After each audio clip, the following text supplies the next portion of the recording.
যে যতই চেষ্টা করুক না কেন কিন্তু মৃত্যুর হাত থেকে কেউ বাঁচতে পারবে না, কেউ পালাতে পারবে না। যতই চেষ্টা করুক কিন্তু মৃত্যুবরণ করতে হবে। কারো একদিন আগে হয়তো আর কারো একদিন পরে, কিন্তু মৃত্যুবরণ করতে হবে। এজন্য কবি বলেন, মাউতু কাসিন কুল্লু নাসিন সারিবু, কবর বাইতিন কুল্লু নাসিন দাখিলু। মৃত্যু এমন এক শরাবের নাম যেই শরাব প্রত্যেকটা মানুষই পান করতে হবে। আর কবর এমন এক ঘর যেই ঘরের মধ্যে প্রত্যেকটা মানুষই প্রবেশ করতে হবে। কিন্তু আপনি যদি দুনিয়ার মধ্যে ভালো কাজ করে থাকেন, কোনো নেককারজনক কাজ করে থাকেন, সেটার সুফল প্রতিদিন আপনি ঠিকই কবরে বসে পাবেন। আর আপনি যদি দুনিয়ার মধ্যে কোনো খারাপ কাজ, অন্যায় কাজ করে থাকেন, সেটারও কুফল আপনি কবরের মধ্যে পাবেন। আল্লাহ পাক রব্বুল আলামিন কোরআনের মধ্যে বলেন, ফারিকুম ফিল জান্নাতি ওয়া ফারিকুম ফিস সাঈদ। আল্লাহ বলেন যে কিয়ামতের মধ্যে দুইটা দল হবে, একটা হলো ফারিকুম ফিল জান্নাত, জান্নাতি দল, আর একটা হলো ফারিকুম ফিস সাঈদ, আর একটা হলো জাহান্নামী দল। এখন ফারিকুম ফিল জান্নাহ হবে কারা? ইন্নাল আবরার লাফি নাঈম। যারা আবরর মানে বারুনের জমল আবরর, যারা পুণ্য কাজ করে, নেকের কাজ করে, আল্লাহ তাআলার বিধিবিধান মানে, আল্লাহ তাআলা তাওহীদকে বিশ্বাস করে, আল্লাহ তাআলা একাত্মবাদকে বিশ্বাস করে, তারাই হলো আবরর, আর তারাই থাকবে জান্নাতে। সুবহানাল্লাহ।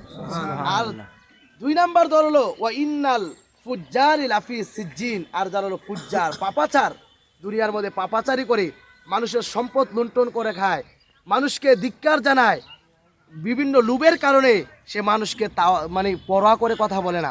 এই জন্য ওই ব্যক্তি তারা হবে ফুজ্জার, তারা হলো পাপিষ্টি, ফাজির জমা ফুজ্জার।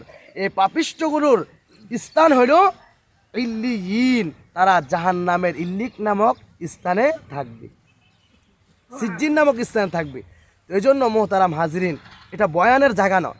বয়ান আমরা দিনভর শুনি, কত মাহফিল, কালকেও এখানে মাহফিল গেছে, এখানে অনেকবার আরও দুই একটা মাহফিল গেছে, ঈদগাতে মাহফিল হয়, কত আমরা মাহফিল শুনি। এখন সবার সাথে সাথে এমন মোবাইল আছে সব ওয়াজ শোনা যায়, কিন্তু আমল করার আমাদের অভাব। তো জাননে মে কামিয়াব নেই হয়, মাননে মে কামিয়াব হয়। আপনার জানার মধ্যে কোনো কামিয়াব নাই, আপনি তো কতই শুনেন, কতই জানেন, কিন্তু আপনি মানবেন, এটাই কামিয়াব। যে হুজুর বলছে আপনি নামাজ পড়েন, নামাজ পড়ে এটাই আপনার কামিয়াব। আপনি হক হালাল মেনে চলবেন, এটা মানেন, এটাই আপনার কামিয়াবি। এই জন্য যেইটা আপনি শুনবেন সেটা মানার জন্য চেষ্টা করবেন, কিন্তু শোনেন তো অনেক কিছুই, মানতে না পারি না। এই জন্য আফসোসের বিষয় হলো যে আমরা আজকাল অনেক কিছু শুনি, কিন্তু জানিও, নিজেকে অনেক বড় মনে করি যে আমি মনে হয় ইসলামের সব কিছু আমি জানি। কিন্তু যদি তাকে ভালোভাবে জানা হয়, কিন্তু সে অনেক ভুল জিনিস জানিয়েও বসে থাকে। কিন্তু সমাজে অনেক বেদাত জিনিস মিশ্রিত করে ফেলে, কিন্তু সেই বেদাতগুলো কেউ উৎখাত করবে। কিন্তু আজকে আমরা আলেম, আজকে চাকরির বই অনেক আলেম পর্যন্ত কথা বলে না যে আপনাদের এই যে মায়াতের পরে যে জানাজার বিষয়টা, এটা